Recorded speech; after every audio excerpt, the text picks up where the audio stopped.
10 days 10 Eid look day 10/10 আজকে এই সিরিজের লাস্ট ডেতে আমি পরবো খুব সুন্দর সানফ্লাওয়ার ইয়েলো শেডের রাজশাহী সিল্ক মুসলিনের একটা ফ্লোরাল এমব্রয়ডারি করা ড্রেস এবং জুতা হিসেবে ছিল ওটা অপরাজিতা ট্যুরের কোলাপুরি হিলস। এবার মেকআপটা করছি। মেকআপের জন্য প্রথমেই আমি মেকআপ একাডেমির একটা ইলুমিনাইজার এবং আমার নার্সের প্যাটাগোনিয়া শেডের ফাউন্ডেশন দুইটাকে মিক্স করে নিলাম যাতে আমার বেস মেকআপটা একটু ডিউই গ্লোই হয়। এর উপরে অ্যাপ্লাই করলাম টু ফেস্টের কনসিলার। সব কিছুকে ভালো মতো ফেসে ব্লেন্ড করে নিলাম। এরপর অ্যাপ্লাই করছি বেনিফিট কসমেটিক্সের বেনেটিন ব্লাশ। আজকের আই মেকআপটা করবো আমি লিপ লাইনার দিয়ে। এটা মেকআপ একাডেমির সিনসিয়ার শেডের একটা লিপ লাইনার নুড শেড। এর ওপর অ্যাপ্লাই করবো কালেকশন ব্র্যান্ডের কোকোয়া ব্রাউন একটা লিপ লাইনার। দুইটাকে ভালোভাবে আঙুল দিয়ে স্মাচ করে নেব চোখের পাতায়। এরপর একটু কাজল দিয়ে নেব চোখের আউটার কর্নারে, সেটাকেও আঙুল দিয়ে ভালোভাবে স্মাচ করে নিচ্ছি।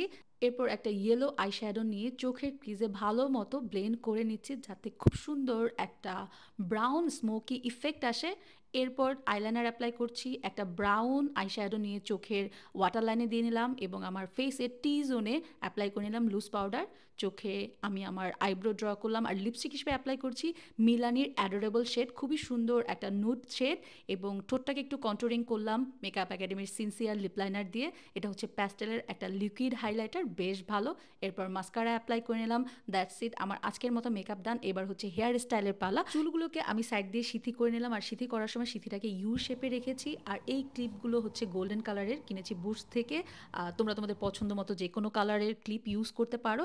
এরপর এই ক্লিপগুলোকে খুবই সিম্পলি আমার সাইডে এইভাবে হচ্ছে ক্লিপ করে নেব। দ্যাটস ইট, আমার আজকের ইজি পিজি একটা হেয়ার স্টাইল কমপ্লিট। এবং এই হেয়ার স্টাইলটা কিন্তু খুব এলিগেন্ট লাগে। আর আজকে জুয়েলারি হিসেবে পরবো হোয়াইট অ্যান্ড ইয়েলো স্টোনের ডায়মন্ড কাটের এই জুয়েলারি সেটটা, যেটা আমি লাস্ট টাইম ঢাকা ভিজিটে চাঁদনি চক থেকে কিনেছিলাম। এই হচ্ছে আজকের আমার total look. So thank you everyone for watching the whole series. এই পুরো সিরিজটা আমি নিজে খুব পার্সোনালি এনজয় করেছি এবং তোমাদেরকে অনেক ধন্যবাদ অ্যাপ্রিসিয়েট করার জন্য। আর সবশেষে ঈদ মোবারক।